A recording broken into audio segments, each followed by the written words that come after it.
Okay, so yesterday I did a quick intuitive reading, a 3-card intuitive reading of this deck.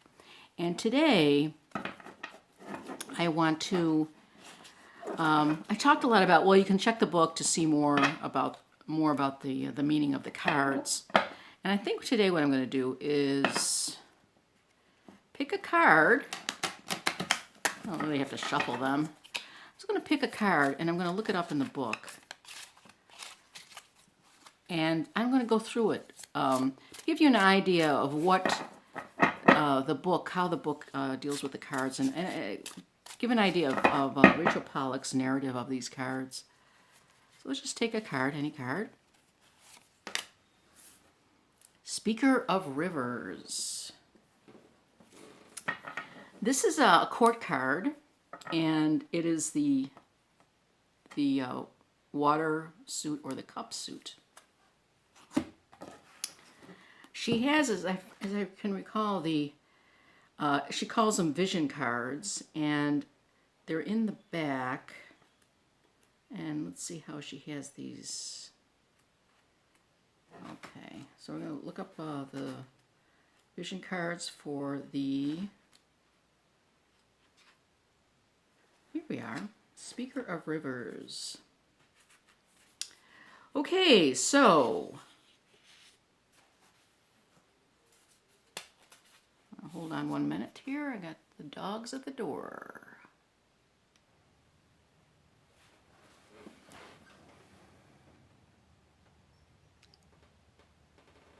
So these are the vision cards.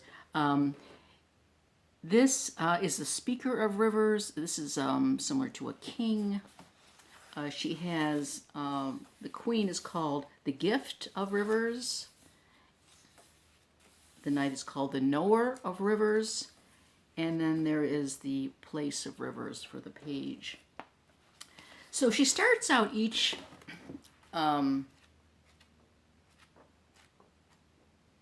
entry, that's throughout the whole book, for the major arcana and the major and the minor arcana, with a little, I don't know if it's a poem, it's just a statement. I'm not sure how you want to read this, but I'll read it for this one. It's called, I am the one who knows where to look, the dark wind, the storyteller, the child of my voice.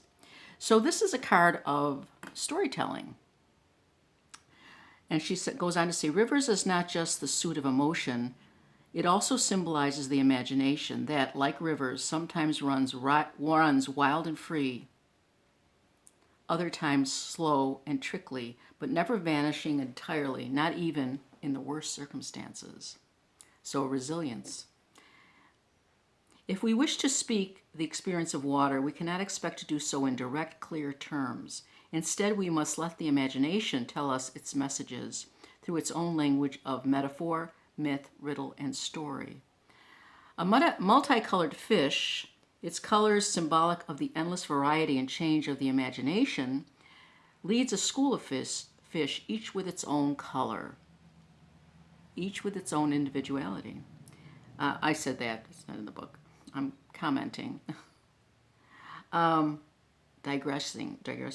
Though we all hear the same words, a genuine myth gives each of us something different. It brings out the color concealed within the grayness of our daily lives. You know, how we interpret the world is very unique to each one of us. And that's what she's saying, how we respond to myth. On the fish tail appears the phrase, and on the way I told a tale of such power. So here's some, I suspect, Hebrew lettering, because it was from the mystical teacher Rabbi Nachman of Bratslav, who gave up direct teaching and instead told stories to his disciples. Rabbi Nachman understood in such moments of telling stories that stories can make us feel things that we will then come to understand as we ponder the story's message.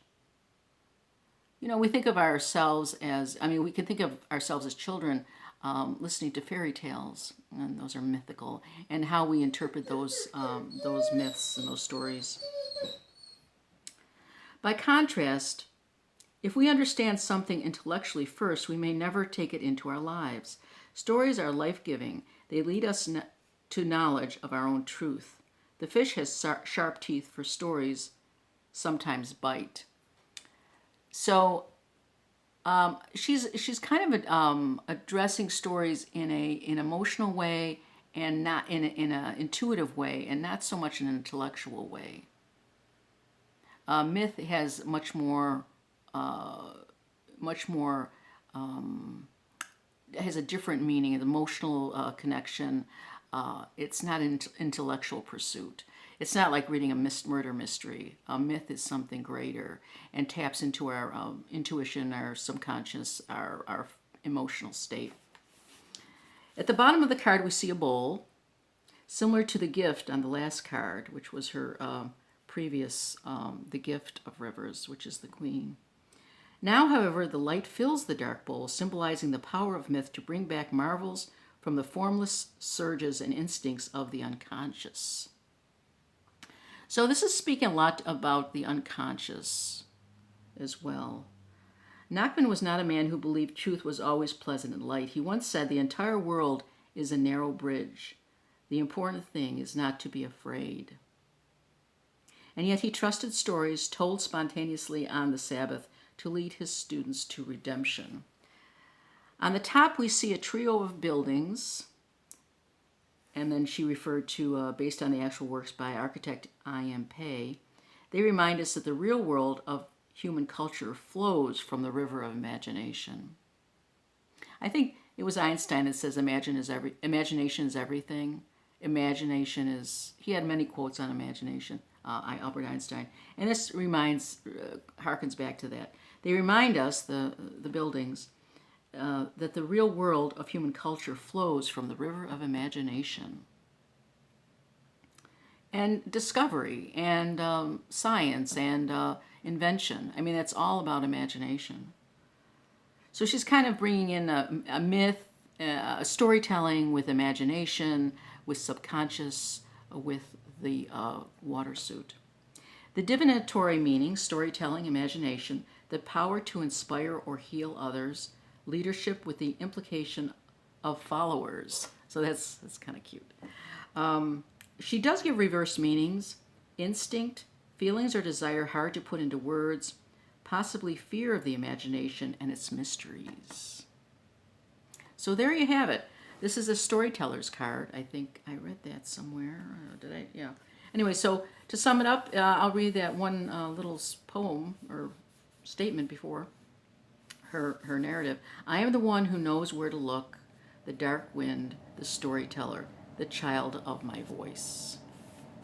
So there you have it. I wanted to give you an idea of what the book, how the book talks about the cards and about the cards themselves. Short video. Again, this is The Shining Tribe by Rachel Pollack.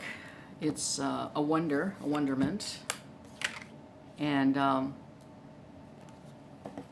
I don't know if it's in still print. It's still available, though, throughout the Western world. Thanks for watching.